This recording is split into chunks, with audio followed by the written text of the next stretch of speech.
Hey! I'm Tommy fucking Onions and welcome to another edition of The Onion Report. Have you heard the news yet? I have a lifetime ban from Facewater. Something about too many offenses and whatnot. I don't buy it. My posts were the only reason why people were still turning Facewater on. But call one ignorant fan the twat waffle that they are and suddenly you become the bad guy. I was told to apologize or this was the last straw. I can't be apologizing to everyone I've offended. I'm Tommy fucking Onions and I'm built to offend people. So, I told them what to do with themselves and a rusty baseball bat in detail.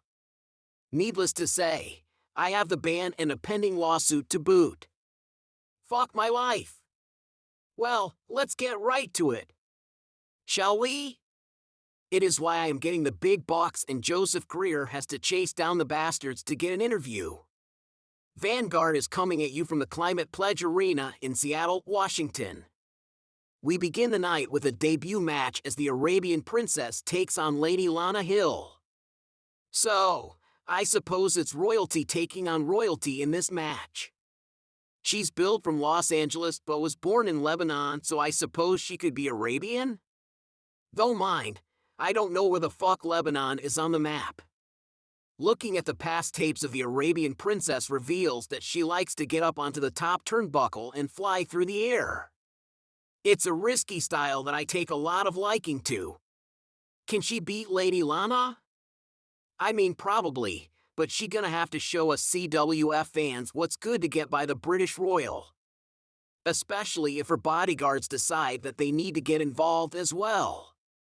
Second up, we have another debut match as Chris the Keystone State Killer Ross takes on the Marquis de Harlequin in a match that should show if the Marquis can work in the ring without his woman right there to be tagged and should he need the help.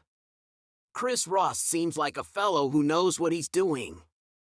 He was in a brief stint over with the Censored Network but found himself underwhelmed by the competition as we did. Now this is the singles debut for the Marquis de Harlequin as well as he has been in tag team matches up to this point. Will he do well in this bout? He is a strange one. Third, we have one of the Viper Squad in the form of the future Kyle going up against Mysterian.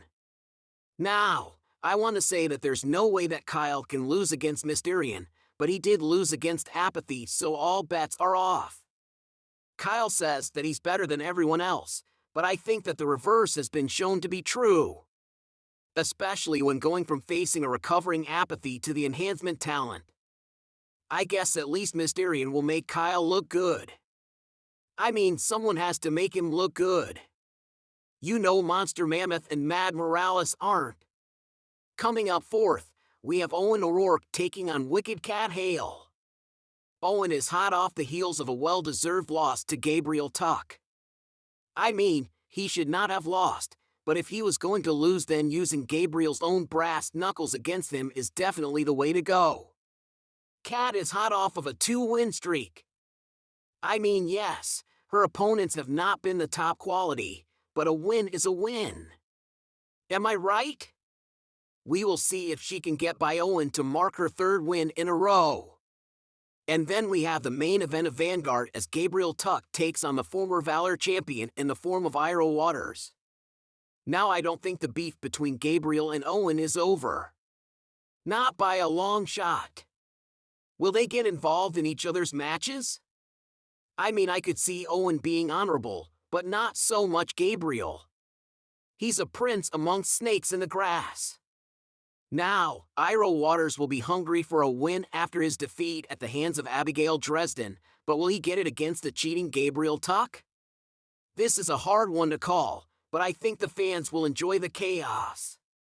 With Vanguard in the books, we move on to the Tacoma Dome in Tacoma, Washington for Warzone. We begin the night with a reborn Steve Murdoch going up against Apathy. Now, after Steve Murdoch was defeated by Monster Mammoth in a hardcore match, he has sworn off hardcore wrestling and has vowed to go straight. You think that he can defeat Apathy without hardcore tactics? Apathy showed her stuff against Kyle at the last show, taking him down with relative ease and showing the world that she has finally recovered from her injuries given to her by Frank Windsor. I think she's going to show Steve that without his hardcore tactics that he's only half the man he needs to be, but I could be wrong. I mean, Steve did give good showing of the times that he was given Valor title shots, so he could be right for this. Then, that annoying fly in the form of Mad Morales takes on Larry Lansdowne. Now, I don't know what kind of smack talk that Mad was doing after his last match, but I'm sure his ass wasn't talking to me. He would hate it if I had to do an expose on his ass and show the world how much he sucks ass. Now, Larry Lansdowne took his first loss at the last show against Eddie Williams. I'm sure that he will be looking to avenge his loss, so he's going to be bringing his fly swatter to the ring to handle Mad Morales. I mean, Mad can fly, but as soon as Larry catches him, it's going to be all over. Third up for the night is the final of the Viper Squad, Monster Mammoth, taking on Father Nathan O'Connell. Monster Mammoth delivered a good show at the last Vanguard as he took Steve Murdoch to task in the hardcore match, actually winning the night. Father Nathan, on the other hand, has experience in taking down giants. I expect good things in this match. Will Monster Mammoth pull off another win, or will Father Nathan school him? Next to last for the night is my main man, Frank Windsor, as he takes on Greg Salazar to show the world that he is ready for his declared Conquest Championship shot at Cronin Reinhardt. I know that Frank lost to Greg before, but he just wasn't ready for that match. Frank is laser focused now and will kick Greg's ass all around that ring before pinning him for the 1, 2, 3.